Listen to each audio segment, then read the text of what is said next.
FightHype.com, joined with none other, the future superstar himself, Xander Zayas. He makes his ring return September 27th, and none other than Madison Square Garden. First and foremost, how excited to be back, man. I know you've been itching to fight. What's up, Ron? I'm doing great. Like you said, it's another fight at the Mecca, another fight in the Mecca of boxing. I'm excited, super excited for this one. Mexico versus Puerto Rico. Um, a great opponent in front of me, somebody that is going to come to fight, somebody that believes that he could win, and that he's coming with, with a lot of hunger and desire to come out victorious. So that gives me, the motivation, the extra motivation I needed to be ready for this fight. Typically when you fight, it doesn't go the distance. In most cases, you don't fight former world champions on a consistent basis. But when you fought Patrick Teixeira, what did you learn in that fight? Because I know that at the end of your fight, maybe there's certain expectations you wish you got to knock out, certain aspects, but it seemed like you spoke on some of the experience that you learned from that fight. What were some of those Yeah, experiences for man. you? Some of the experience I learned is that I could go 10 hard rounds, throwing a lot of punches. I mean, I was throwing over 60 punches in every round. After the Kampu box came out, I saw the stats, and I was throwing a lot of punches. I feel like my conditioning was great. I learned that I can go, that I could go 10 hard rounds. Before you go 12, you got to go 10. I said that night, and now I'm ready. I'm ready to take over the world. In Patrick Teixeira, we had a fighter that, was there for the first maybe 3 rounds. Then after he realized he couldn't compete like that anymore and, started surviving. And it's hard to knock somebody out when they don't want to get hit. Yeah. Especially a guy that knocks other people down, like Callers Adamas, who ends up being a champion a weight class above, right? No, for sure. Like I was expecting that type of guy that fought Carlos Adames or that fought Brian Castaño, that even though with Brian he lost, he showed some will. He showed the will to, to at least want to win. With me, I didn't give him the opportunity. I had an answer for everything that he threw. I had an answer for everything that he did. And I feel like that just, put him in the shell and put him into survival mode where it's like, okay, let's just not get knocked out. hmm You know, as a fighter that's pretty much taken on the role of not just boxing, and especially now you're boxing in New York a lot, Puerto Rican parades, you're kind of getting all that attention.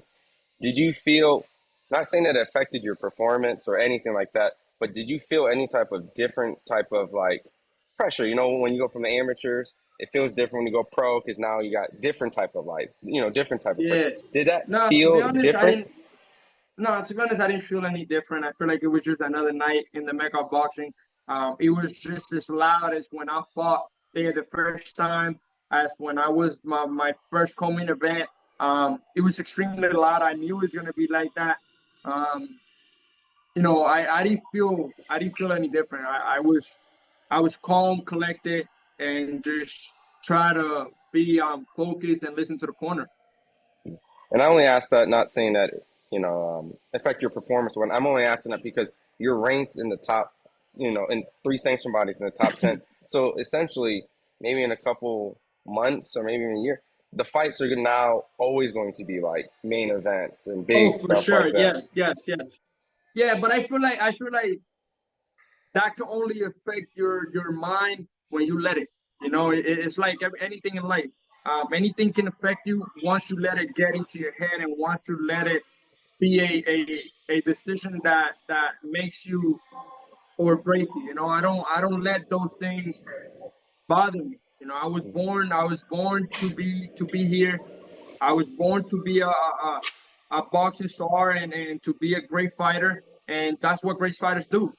They take away all the noise, all the big nights, and just focus on winning, focus on making the adjustments. And that night I did that. That night I literally followed every step that my corner gave me, and just we couldn't get the guy out of there. The guy just didn't want to fight, didn't want to take any punches. I mean, it was you dominated. Like I don't think you lost. I mean, maybe one judge gave maybe to the other side, maybe for him just showing up. So Yeah. in this case, you know, I remember years ago, you and Edgar were just guys just coming in boxing, really excited.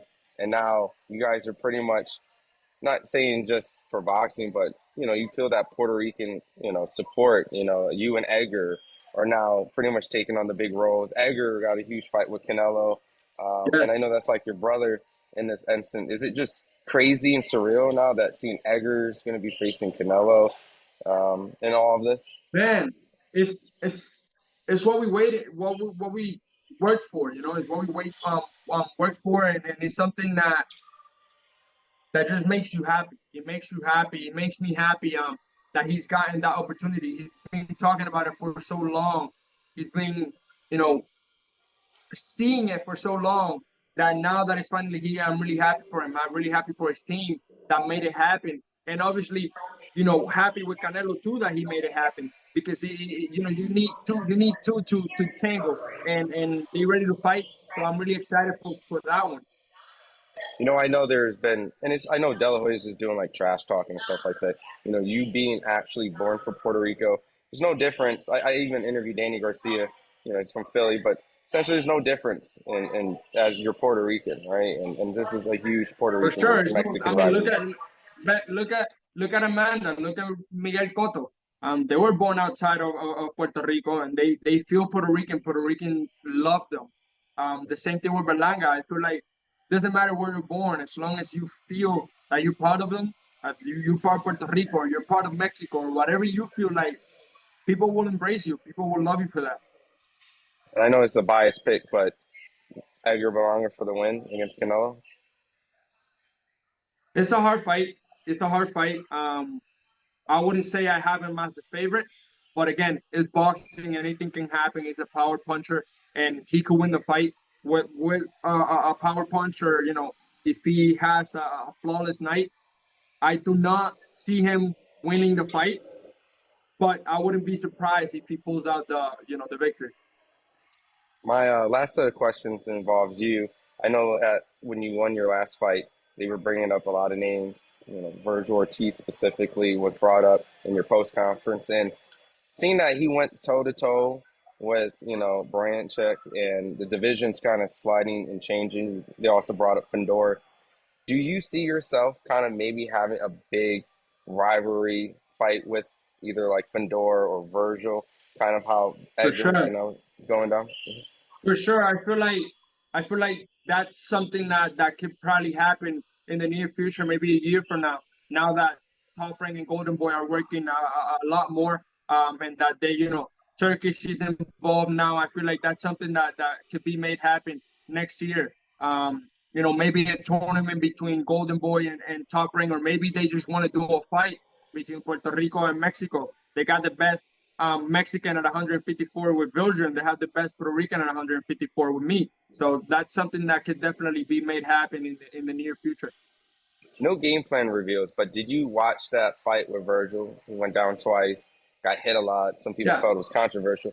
Did you smile a little bit? Like, oh, like, did you see something a little bit? Like, oh, I Oh yes, could. I did see a lot. I did see a lot.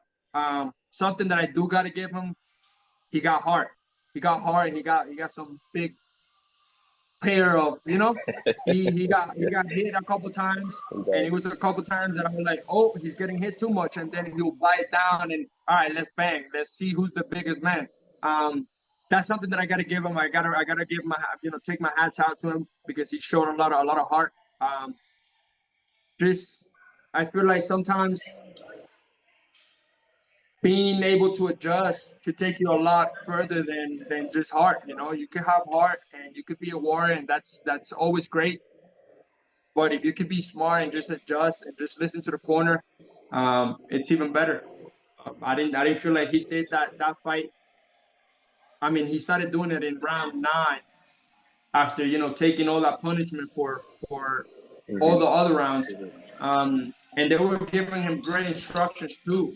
Wojcik is a fighter that doesn't know how to box. He knows how to bang. He knows how to throw power punch, but he doesn't know how to box. He doesn't know how to use his feet. And every time, if we watch from round 9 forward, every time Virgil was outboxing him with the jab and with the 1-2s, and then coming in and throwing his combinations and getting back out, Wojcik wasn't able to touch him. So yeah, I did see a lot of that fight. My final question, it's similar like Edgar. You know, you got a practically a pound for pound legend in your division. Edgar got the Canelo fight.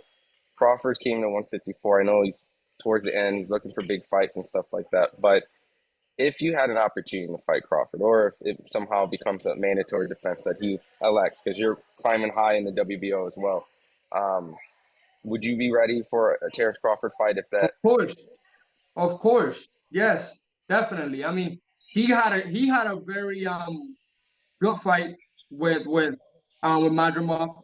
I feel like it was it was kind of like an eye opener. 154 is a whole different story than a 147 and a 140, 35. Different guys, bigger guys. And Madrimov, to be honest, is not the biggest guy in the division. And I wouldn't say he struggled a lot, but we saw that the punching power that he had at 47 wasn't the same at 54 with a 154-pound guy in there with him. We're some big guys, so I feel like if the opportunity comes and I'm the next guy to be called up, I'll be ready. Awesome. Well, look, before we, future fights, we got an awesome comeback fight, tough opponent, 25 wins, two losses, Yes, back at the sir. Mecca, Damian Sosa, August 27 on ESPN. Any last message to let the fans know right before they tune in the fight? Man, thank you for all the love. Thank you for all the support since day one. This is fight number 20 um, against a great Mexican warrior that is coming to fight that I believe that he could win, that is hungry for this opportunity. And I'm excited. I'm excited to put on a show like I always do. Awesome. Appreciate it, Xander. All right, Ron. Thank you.